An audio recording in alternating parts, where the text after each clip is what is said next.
음식점에 전화를 걸어 여기서 식사한 뒤에 장염에 걸렸다. 이렇게 협박을 하면서 돈을 뜯어온 30대 남성이 경찰에 붙잡혔습니다. 이런 식으로 피해를 입은 음식점이 전국에 400곳이 넘습니다. 정진명 기자입니다. 안녕하세요. 몇 칸씩 인내나는 것 때문에 불편하다 말씀드렸거든요.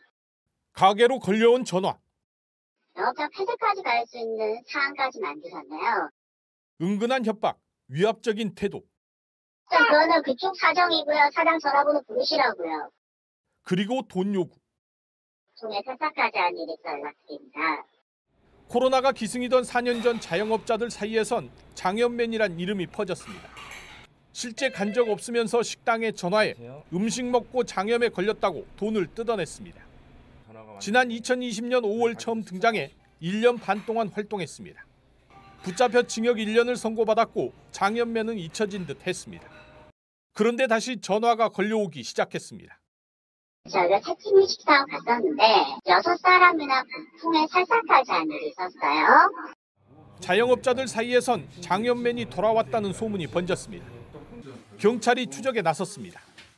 변호인 선임할 수 있고 변명의 기회가 있고 진술 거부권이 있고. 그리고 지난 12일 부산 한 모텔방에서 붙잡았습니다. 39살 무직 박모 씨, 4년 전 그 장염맨이 맞았습니다. 지난해 4월 출소한 뒤 다시 활동을 시작했습니다. 전국 식당 418곳이 9천만 원을 뜯겼습니다. 가뜩이나 지금 힘든 시기에 가게 음식점인데 그러면 안 되니까. 박 씨는 매일 전국 맛집을 검색해 10여 곳에 전화했습니다. 추적을 피하려고 밤에는 전화기를 꺼뒀고 전화번호 36개를 돌렸었습니다. 근거 자료를 달라고 하면은 성질내면서 전화를 끊고 다시는 그 업소에 전화는 안 합니다. 돌아온 장염맨은 결국 구속됐습니다. JTBC 정진명입니다. 저희가 2달 전에 이 장염맨 전해드렸습니다. 오윤성 교수님 그때 막 음성 분석까지 하셨어요. 제가 어지간하면 이렇게 공치사 안 하는데 사건 반장이 잡은 겁니다. 네, 결국 잡혔습니다. 그 일명 장염맨, 이 남성은 지난 2020년도에요. 전국을 돌면서 그 집 음식 먹어본 적도 없으면서 전화 걸어서 이 집에서 음식 먹고 장염 걸렸다 협박을 하고 또 돈을 뜯었습니다. 이걸로 징역 1년 실형 선고를 받았는데요. 그 이후에 돌아와서 또 비슷한 수법으로 범행을 저질렀습니다. 서울, 전북, 경기, 인천 전국에서 의심 신고가 접수돼서 수사에 나섰습니다. 그래서 경찰이요, 휴대전화 개통 지역, 통화 위치 같은 걸 확인했더니 죄다 부산 일대인 걸 확인을 했습니다. 결국 이 장염맨이 현금 인출기에서 돈 뽑는 그 CCTV 영상을 확보를 했고요. 얼굴 사진 바탕으로 숙박업소 탐문해서 그 부산의 한 숙박업소에 묵고 있다는 사실을 알아냅니다. 그래서 장염맨이 머무는 호실로 들어가서요. 체포를 했습니다. 그 당시 영상이 나가고 있는데 그 당시 표정이요. 지금 모자이크 처리가 돼 있지만 반항도 안 해. 반항도 안 해. 상당히 담담했다고 합니다. 경찰에 따르면 올 게 왔구나 하는 듯한 그런 느낌이었다고 합니다. 사실 지난 2월 말에 저희도 그렇고 장염맨 돌아왔다 이런 언론 보도가 많이 나왔습니다. 아이 우리만 했어요. 예, 그걸 보고 장염맨 잡힐 날이 머지 않았구나, 이렇게 또 잡히겠구나 생각을 했다고 합니다. 검거 현장에서요, 범행 모두 순순히 인정했다고 합니다. 자, 교수님, 박 교수님, 네. 부산 모텔방에 처박혀가지고 사건 반장 보면서 곧 나에게 운명의 시간이 다가오겠구나 직감을 했을 거예요. 네, 그럼 그때라도 그만둬야 되는데 그만두지도 않고 그냥 잡힐 때까지 최선을 다한 모습입니다. 일단 이 사람 첫 번째 범행 당시에는 13개 식당에서 450만 원 갈취했어요. 근데 이번에 두 번째 범행에서는 피해 규모가 훨씬 더 커졌습니다. 지난 6월부터 지난달까지 휴대전화로 지역 맛집을 검색해서 불특정 다수의 전국 식당, 카페, 반찬 가게 3,000곳에 전화를 한 후에 식사 후에 배탈 설사에 시달렸다, 합의금 달라, 거짓말을 보상해주지 않으면 영업정지시킨다, 도청에 아는 고위 공무원이 있다라고 협박했고요. 일부 식당에는 본인이 무슨 로펌 대표다 라고까지 이제 소개했어요. 피해 당한 사장님만 418명, 그리고 보상금 명목으로 100만 원, 200만 원 등 내서 9천만 원이나 이렇게 뜯겼습니다. 자, 이놈이 진짜 얼마나 나쁜 놈이냐면요. 그 아까 로펌 대표를 사칭했다고 그랬었잖아요.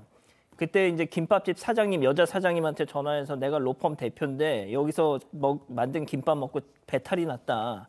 민사소송 걸겠다, 법무팀 통해서 했더니 그 전화 받던 김밥 사장님이 쓰러지셨습니다. 자, 한 식당에서는요 직원들이 사장을 바꿔주지 않았대요. 뭐 장염 걸렸다라고 막 헛소리를 하니까. 자, 그럼 그 당시 어떤 대화가 오고 갔는데 직접 한번 들어보시죠. 네, 손님 죄송한데요. 좀 전에 전화 내용에 대해서 이제 처음에 전화 받았던 직원이 아니, 지금 쉬는 날이어서 내용을 잘 저기요, 몰라서 말장 나가지 말고요. 네, 전화 준 당신 누굽니까? 직원인데요. 그날에 저희가 직원이 지금 나한테 지금 연락을 하고 지금 4시간 빼앗고 앉아있습니까? 아닙니다. 죄송합니다. 저희가 내용을 좀 아, 나 진짜 장난하나 진짜. 저희가 그날 담당자하고도 확인하고 다시 딸이 하지 말고 사장 전화번호 문자로 지금 바로 보내요. 아니다, 바로 영업편지 바로 처리시킬 거니까. 지금 장난하지 마라. 그때 교수님이 음성 분석을 하셨어요. 예. 제가 이제 저 사건을 이제 그 이전에도 제가 좀 분석을 한 적이 있는데 그하고 똑같았어요.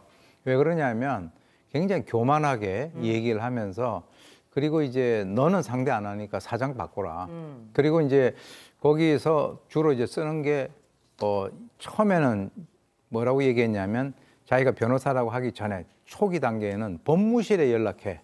뭐 이런 얘기를 하다가 이제 조금 있다가 이제 변호사가 됐더라고요.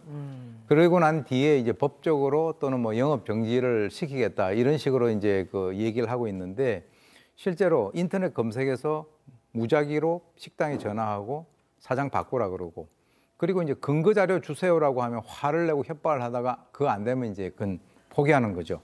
그래서 평균 매일 10군데에서 20군데 정도 식당에 전화를 해가지고 그중에서 2곳 또는 3곳에 성공을 했으니까 거의 뭐 성공률이 한 10% 정도 가까이 되는 것 같은데 일단 영업 정지시키겠다라고 하면 지금 이제 이 그 업주나 이런 그 사장님들 입장에서는 주눅이 들 수밖에 없는 것이죠. 자, 저 짓을 갖다가 박 변호사님 10개월이나 했어요. 뭐 일부는 협박인 걸 알았을 거고 업무방해 뭐 사기 이런 걸 알았을 것 같은데요. 그래서 신고도 했는데 잡히지 않았어요. 계속 이걸 10개월 동안 반복했는데 그 이유가 있습니다. 휴대전화를 이용해서 전화를 할 때는 낮에 합니다. 자기 전화를 하겠죠. 그러다가 밤에는 숙박업소 가면서 전화를 끕니다. 그러니까 이게 자꾸 바뀌다 보니까 이 전원 끄는 수법을 사용하니까 추적하기가 좀 어려웠던 것 같아요. 경찰 입장에서. 그래서 동선 파악이 안 되고 수사의 진척이 좀 없었던 것 같습니다. 이런 식으로 유심칩을 수시로 바꿔서 37개, 확인된 것만 37개 번호를 썼다고 하고요. 4, 5일 한 번씩 전화번호를 바뀌었다고 합니다. 그러니까 뭐 잡기가 어려웠던 거죠. 저 짓을 해서 418명의 식당 사장님들 협박해가지고 뜯어낸 돈이 무려 9천만 원입니다. 그 돈 남아있을까요? 수중에 남아있을까요? 체크포인트 짚어보죠. 하루만 사는 사나이. 이게 무슨 얘기인지 경찰 얘기 직접 들어보시죠. 그리고 이 친구 그 사이버 도박 좀 하거든요. 인터넷 도박 충전 계좌에다가 송금해서 충전해서 저녁에 또 도박하고요. 그래서 한 5, 60, 7, 80 정도 들어오면은 그걸로 또 하루 생활하고 뭐 이틀 생활하고 뭐 그렇게 계속 지낸 거죠. 아, 그게 다 게임, 뭐 생활비, 자기 뭐 밥 사 먹는 거 다 그날 조진한다는 거죠? 네, 돈 들어오면 바로 인출하고 그날 들어온 돈은 그날 다 써요. 자, 오 교수님 그러면 9천만 원 다 썼다는 거 아니에요? 다 썼다라고 하는 거죠. 실제로는 뭐 그와 연관돼 가지고 실제 이 돈이 잔액이 0원이었다는 거예요. 그래서 실제 이제 식당에서 돈을 딱 보내주면 바로 인출해서 도박으로 다 날려버리니까 잔고가 0원밖에 될 수가 없는 건데 이 상당히 궁금한 것이 이 또 다시 범행을 저질러서 경찰은 너 왜 또 저질렀냐 이렇게 얘기를 하니까 변명이랍시고 하는 것이 뭐냐면 돈도 없고 주변에서 자기에게 돈을 보내줄 만한 친구가 없었다. 아니 그럼 본인이 노력해서 돈을 벌어야죠. 또 하나 본인 말로는 출소한 이후에 왜냐하면 휴대폰이 이게 굉장히 중요한 도구거든요. 그래서 휴대전화를 개통하는 과정에서 자기가 사기를 당했다. 이건 뭐 본인이 한 얘기니까 우리가 확인을 못했습니다. 그런데 그래서 대출빚이 생겨서 어쩔 수 없이 범행을 했다라고 자기 행동을 합리화하고 있고요. 그리고 이제 그렇다면 자기가 사기를 당했다 하더라도 만약에 또 이런 그 자기의 어떤 수법을 이용해서 하게 되면은 유명해질 줄 몰랐나요? 자, 박 변호사님. 그 돈 다 썼다는 거 아니에요? 김밥집 사장님, 뭐 해장국집 사장님들 어떻게 해요, 그럼? 그러니까요. 사실 이렇게 사기나 뭐 공갈 갈취를 하는 거죠. 나중에 이렇게 신고해가지고 돈을 돌려받으면 다행인데 거의 다 이런 걸 저축하는 경우는 거의 없습니다. 대부분 유흥비로 써버리기 때문에 나중에 민사 소송을 한다 하더라도 돌려받기가 쉽지 않은 상황이고요. 저렇게 돈을 뜯어가지고 기부하고 이러진 않아요. 저축을 한다면 그것도 참 저축하거나 기부하거나 이런 거 하죠. 자기가 그냥 유흥을 쓰는 경우가 대다수거든요. 이 사람 사실은 22년도에 똑같은 행동 했었어요. 13개 식당에 대해서 갈취를 450만 원 해서 징역 1년 선고받고 출소한 이후에 3년 이내에 또다시 범죄를 저질렀습니다. 지금 2024년도에는 9천만 원, 418개 식당인데요. 누범 적용이 됩니다. 상습 사기가 될 가능성이 있고요. 누범 적용되면 장기형의 2배를 가중하기 때문에 이번에는 이걸 뭐 예상하기 좀 몇 년? 5년 이상 나올 것 같습니다.